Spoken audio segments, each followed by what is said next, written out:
One morning he woke up as a bug, but his first thought was not what's happening to me, it was how will I work like this? His job was more important than himself, and that's the real tragedy. This is written by this guy, Franz Kafka. Most of us think that he was just some depressed dude from the 1800s writing sad boy novels in his basement, but that's such a big lie. You see, Kafka was Gen Z before Gen Z was even a thing. This man pioneered daddy issues and social anxiety. Give me 10 minutes and I'll tell you everything there is about our sad boy Kafka. Let's start from the beginning. So Kafka was born a little man. Technically everyone is born a little man, but the problem was he stayed a little man throughout his life. You see, his father was a self-made businessman, like came from nothing and built himself up, an alpha male if you must. He was a very assertive, big and a strong man, and he wanted his son to be exactly like him, strong, big and loud. But how a little boy Kafka? He was a very shy boy in his childhood. He was very quiet, soft-spoken and a book-reading boy. His dad saw that and was like, "Nah fam, that ain't right." So his father was not very proud of him and became distant from our little boy Kafka. So he grew up with a sense of being not enough and a constant need for seeking validation from his father, which he never got. But he made up for the lack of his physical strength by being a really intelligent student. He even got admission into Charles University in Prague, a very prestigious university and a difficult university to get into. And there he started learning chemistry. But his father went, "What? He's learning chemistry? Such a useless subject. I am disappointed. You should have studied law so that you could have helped out our family business and be a man." Finally, and being a validation hungry boy, to please his father, Kafka switched his course from chemistry to law and became a lawyer. But personally, he was not very happy being a lawyer. He hated the routine and bureaucratic nature of his work. Turns out, sacrificing your dreams for someone else's approval doesn't really spark joy. Who would have guessed, right? But he kept on doing his 9 to 5 and he started to write in the evenings after his day job while living with his parents. And writing was like a coping mechanism for him to block out all the noises in his head. So one night in 1912, something just clicked in his mind. He sat down and almost zoned out, wrote an entire story in one go of a man who wakes up as a bug. Yup, the Metamorphosis, his magnum opus, and 112 years later it's still trending on Goodreads with 1.3 million reviews and like 700,000 people are waiting to read it. We'll talk about this book later in the video. For now, let's come back to our boy Kafka. So Kafka tried this whole romance thing too. He fell in love. Well, at least he tried to, but because he had so strong daddy issues, he just could not maintain a healthy relationship for any long duration. He got engaged to his girlfriend, then broke up, then got engaged again, and in the end, he just ghosted her. You know, classic daddy issues. You see, he wanted to have a relationship, but he was just too scared of any commitment. He saw marriage as a prison and himself unworthy of love. He once wrote, "Sex is the punishment for being together."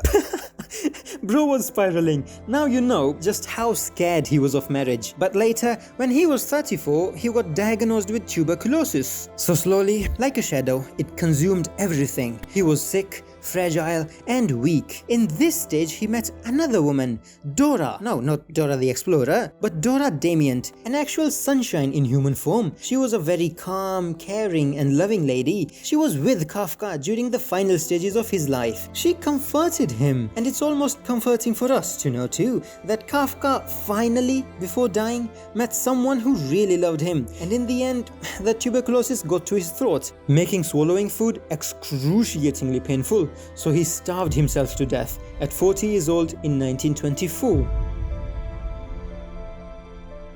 So as we know, Kafka wrote during evenings after his day job. He suffered from insomnia and would often write till sunrise. But he was extremely self-critical, like to the point of hating nearly everything he wrote. He would often abandon his stories midway, and the ones he finished, he refused to publish because he was just so insecure about his writings. And before dying in 1924, he'd been sick for many years now, barely able to eat or speak, and with no major publications yet. And you know his last piece of writing? It's a letter begging doctors not to force-feed him because of the intense pain. It is called A Hunger Artist. You see his state? But here's the plot twist. On his deathbed, Kafka told his best friend, Max Brod, to burn everything he has ever written. Everything. All the unpublished novels, stories, diaries, letters. Just light it up. Max Brod, being the supportive friend, said, "Absolutely, mate. Your wish is my command." Wink, wink. So after Kafka's death, he completely ignored his wishes. He published The Trial, The Castle, America, and a ton of short stories and diaries. Basically, we only know Kafka as a literary legend because his bestie betrayed him. And for the record, Max Brod thought Kafka is too important to disappear into ashes. And this is my first video on such a topic, so please like this video. It really helps me a ton. Thank you.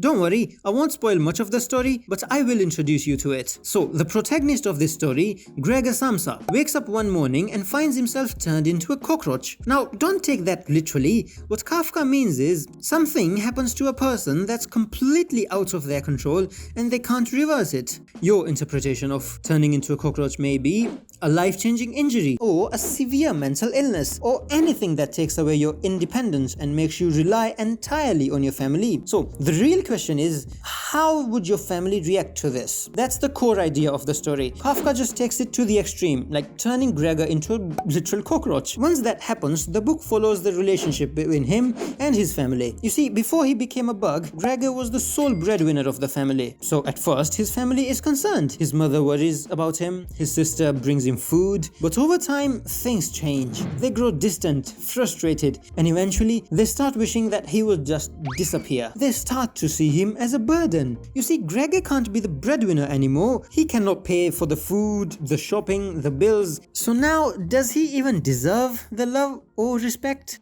That is the harsh reality Kafka wanted to show us. The moment you stop being useful, people start treating you like you don't even exist. I highly recommend you this book.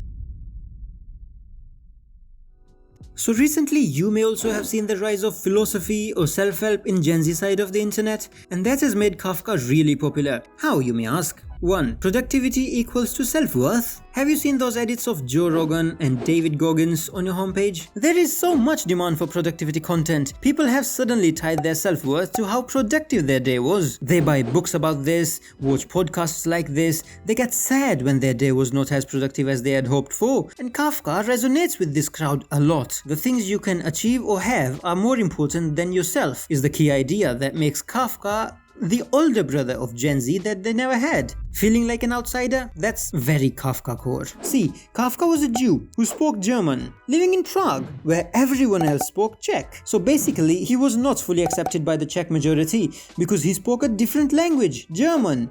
And he wasn't accepted by the German community either because, well, he was a Jew. And within the Jewish community itself, he felt disconnected because his family wasn't very super religious, but he still identified as Jewish. So you see how he was not accepted anywhere in any community, and that made him feel alienated. And alienation is something that is so prevalent in today's generation. Human connections are so rare. People are making connections with AI. I saw this news some days back where a guy proposed to ChatGPT for marriage, and no, he was not a 42-year-old man living in his mom's basement. He was a married man and had a kid. You see, people are more alone than ever before, and that strikes a chord with our generation. Family pressure and daddy issues. Kafka's dad, Hermann Kafka, was a big, loud, successful, self-made businessman, completely opposite of Franz, who was sensitive, introvert, awkward, and super intellectual. His father constantly criticized him, made him feel weak, and thought writing was pointless. So Kafka grew up feeling he didn't fit into the mold his dad wanted, and these family issues are also very common in Gen Z. So this was my first video of this type. If you like this type of content, please like this video. It helps me a ton. Thank you. Bye.